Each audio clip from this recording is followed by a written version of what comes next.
Hello? What's the meaning of this? Oh, hey, Mr. Grytham. What's good? How's the breakfast? Eat a good wife lately? Shut up, you imbecile. Okay. You're supposed to be making Minecraft videos only. Yet here you are scheduling a non-Minecraft video on statistically the worst month for ad revenue. Have you been drinking the water from the dumpster again? Dude, I'm telling you, it has a good aftertaste. Oh my god. Okay, hold on, listen. This was a highly requested game for me to review. Do you have any idea what this is? It's Hytale. You know, one of the most anticipated sandbox games of recent memory. Went through a whole different kind of development hell and had to be bought back from Riot just for it to even launch in early access. Your point being? My point is that I'd have to be a complete clown not to put my foot in the door during all this. Completely ignoring the fact that I myself have been meaning to give this game a whirl, it all shakes out. I mean, it's an opportunity for our show to, you know, broaden its scope, a thing that makes shows live longer than 2 years. You are in no position to be taking risks right now. Cave boy. Yeah, well, as my ancestors all said before gambling their life savings on black, no risk, no reward, so can it and let me do my job. Don't take.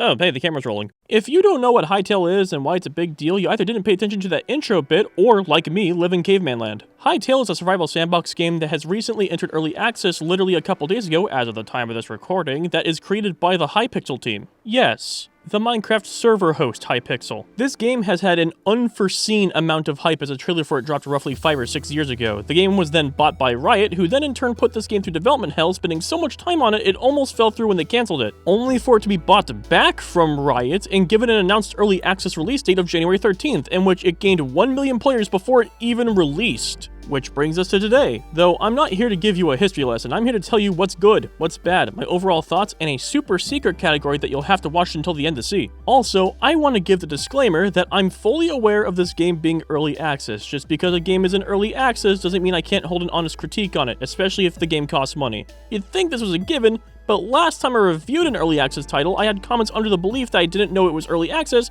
because I said that a game released too early. Which, news flash, you can still release too early for early access. Hope this helps. With that out of the way, sit back, relax, and get ready to dive into the world of Hytale. Also, consider hitting that like and sub button. If we hit 100,000 subs by the end of the year, I will play GregTech New Horizons to completion. Or don't. I mean, hey, you do you. I'm not your mom. Hey, this is post-recording bottomdweller. You can tell because my voice quality kind of dropped. Anyways, I ended up qualifying for the creator program over the time I was editing this video, and I was halfway through the animation process. So if you use code bottomdweller in the store when you make your purchase for Hytale, it actually supports me if you do that. So if you want to do that, that'd be awesome. I'd appreciate it. Or don't, you know, you do you. It will be in the description if you need it. Let's kick off where all my reviews start, the good bits.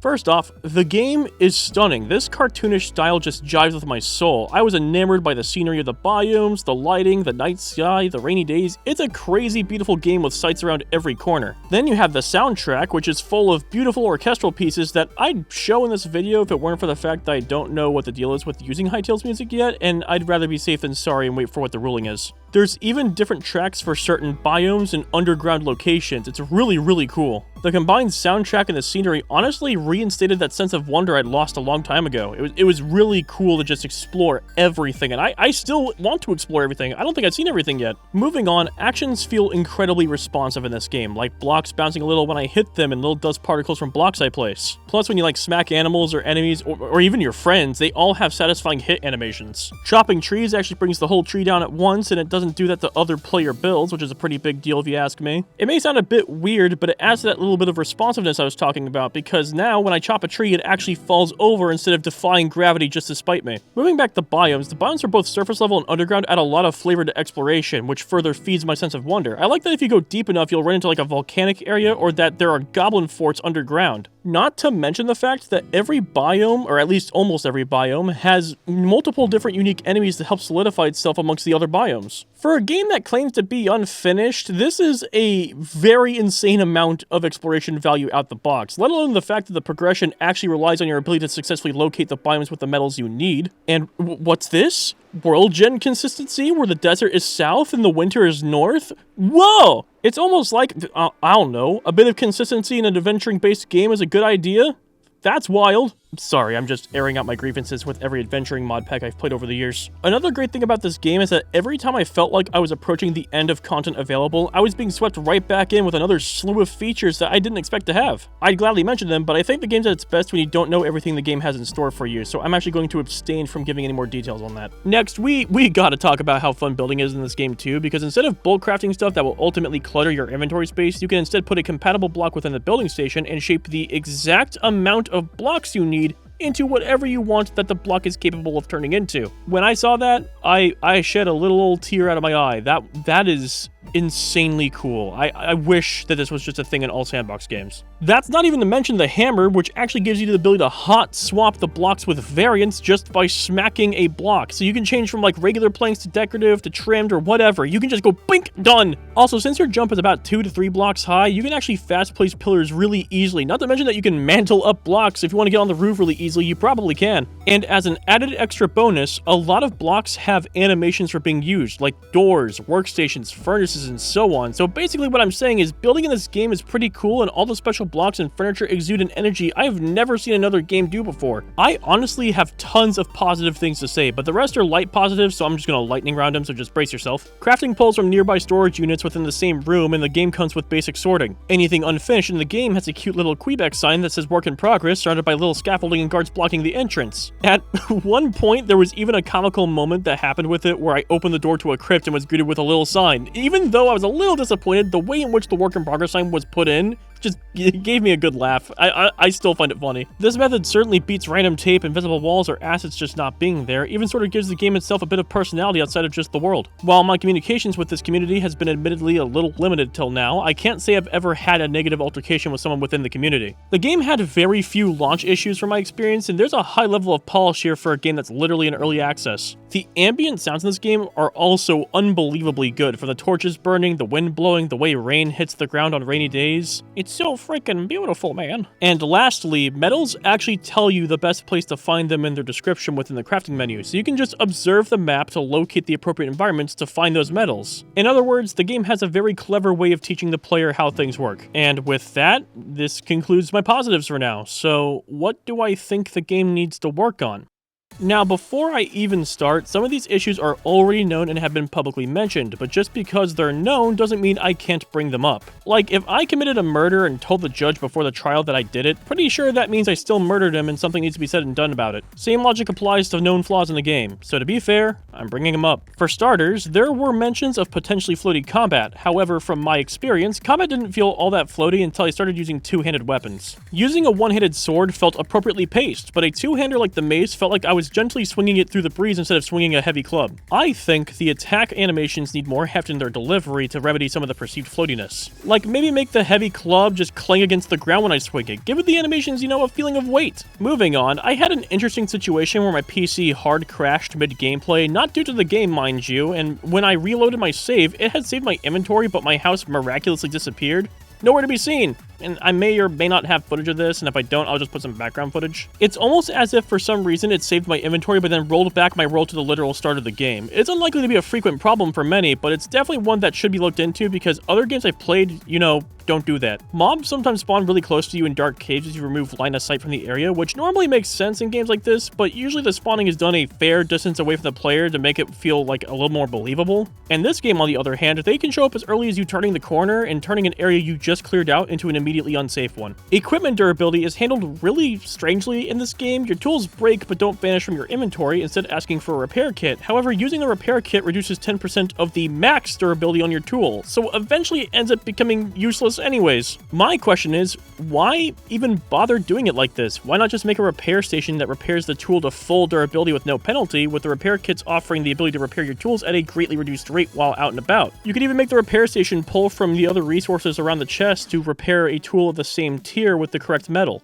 That way, kits remain to have a use, and your tools don't become objectively worse every time you repair it. Because right now, the current iteration favors just immediately scrapping your early to mid-game tools as opposed to repairing them, which feels a little odd. Also, the game currently does not tell you how much damage a weapon does unless you swing and hit something with it. I mean, I guess the information is readable somewhere, but I think it'd be better to just leave a readable damage and attack speed value so that way I can differentiate between a crafted weapon and a chork weapon I got. On the topic of weapons though, weapons outside of ultimate abilities don't really really feel as fleshed out as they could be. There's multiple weapon types, but there's no real armor or equipment to favor said weapon types. It's basically just like different damage flavors with a flashy ability as it currently stands. I see the armor sets for thorium and cobalt that they're supposed to be unique set traits, so maybe down the line this is going to be remedied. As it stands though, it's basically pick your flavor of defense and damage method. It's not bad, I just think it could be given some more depth. Another thing I see being a problem is how this game handles multiplayer, which is a code that apparently embeds your IP into the code. I don't think I need to explain how this is kind of dangerous. I imagine a better system like a friends list and direct connect through that will eventually happen, but I just wanted to put it out there to be careful with sharing your multiplayer codes. That's all my major complaints though, so let's rattle off the minor ones. The moon doesn't aesthetically fit with the rest of the game, and it's far too high definition and round. I think you don't necessarily need to lower the quality, but maybe make it look more cubic in nature and less like it was pulled from Satisfactory. You cannot place torches while holding a pickaxe. For whatever reason, both right and left click while holding a torch and pick just makes you swing your pickaxe. Not sure if this is a bug or not, but if not, then,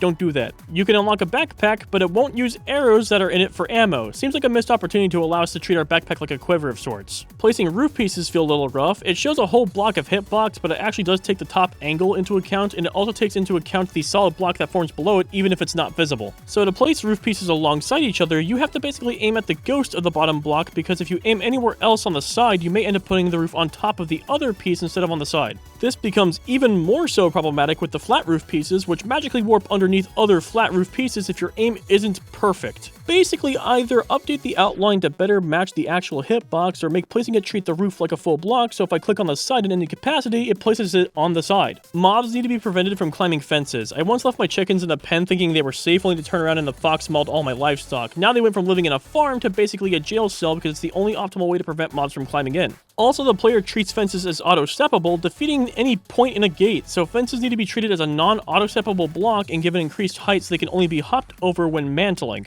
And lastly, the rain seems to be somewhat inconsistent, where it shows up for literally 2 seconds and vanishes. Sometimes you get a proper rainy moment, and other times it's like God sneezed and you caught the aftermath. So I think the weather could use some touching up. That being said, that concludes my negative points. But surprise! I actually want to talk about some features I'd like to see in the coming future. Consider it me pitching a couple ideas, and if I get more, maybe I'll make an entirely different video for it. Who knows? Anyways, time to pitch ideas and see what sticks. When fishing shows up, it should be backed up with a nautical update, with ships and water dungeons of sorts, pirates, and big sea creatures. Give naval adventuring an honest-to-goodness nice update. Allow us to color our eyebrows, beards, and hair differently. A lot of people don't have identical hair color to all regions of their face. I myself don't, as my eyebrows actually grew in darker than my hair. And that's not even just from my character. In real life, I don't have identical hair colors. Allow us to save character presets so we can have interchangeable outfits without having to rebuild it from the ground up every time. Add some cool rail or minecart options, that way it becomes a feasible mode of travel, something a certain other game has neglected to do, and it sucks because having dedicated railroads to locations sounds so cool.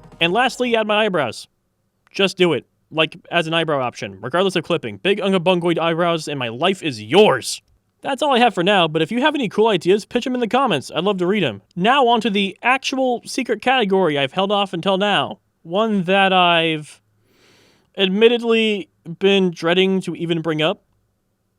Will it kill Minecraft? No, it won't. The only reason this entire segment exists is because there were tons of people I presume to be of the younger variety or mentally equivalent shouting from the rooftops of social media about how this game will kill Minecraft. So let me politely affirm to you without a shadow of doubt, Hytale can't and won't kill it. You see, in order for you to have a killer of a certain game, you literally have to aim to be the same game but do it better, on top of which you basically take the game's entire community away until the servers and forums become a ghost town. Minecraft is a sandbox that happens to have some survival elements sprinkled in. Sure, it has some light adventure elements, and yeah, there's some survival elements in it, but at the end of the day, it's the sandbox part where it shines. Notice how Hermitcraft players like Green and Mumbo spend most of the season building cool things? Yeah, that's because Minecraft is primarily a sandbox. It has a multi-generational fan base worldwide in its own movie. To this day, it is still one of the largest communities in the gaming space, this multi-generational player base being so vast that you can actually say a totally different answer as to what YouTubers you grew up with. Hytale, on the other hand, seems to be heading the way of the RPG with sandbox elements. The sandbox elements are pretty good, but I think the idea is there's supposed to be a proper adventure soon. What gives me that implication? Oh, I don't know, how about the big adventure mode button that's currently a work in progress? I'm just saying, there is no other evidence that I could possibly give you that's more blatant blatantly this game isn't trying to be Minecraft in this button. Hytale is aiming for the RPG adventure experience with a sprinkling of survival elements, and Sandbox just being the way it delivers this RPG experience. Think less Minecraft and more Terraria, and no, it's not killing that game either, don't even start. Point is, Hytale isn't actively trying to be a better version of any game, it's just trying to be its own flavor of Sandbox experience that we can all enjoy. As a matter of fact, can we stop trying to force the identity of a game trying to kill another? Not only has it never panned out when we claim it will, but I think it's silly of us to be constantly craving the existence of a game that eliminates all other options. It can be competition, but stop wishing for the downfall of someone's work. Just enjoy the fact that we have more than one game to play, appreciate that we can have such a diverse take on a genre, and stop trying to stomp another game into the dirt. I don't even think the Hytale devs want to do it, so stop forcing it to have this goal. Anyways, with that PSA out of the way, onwards to final thoughts.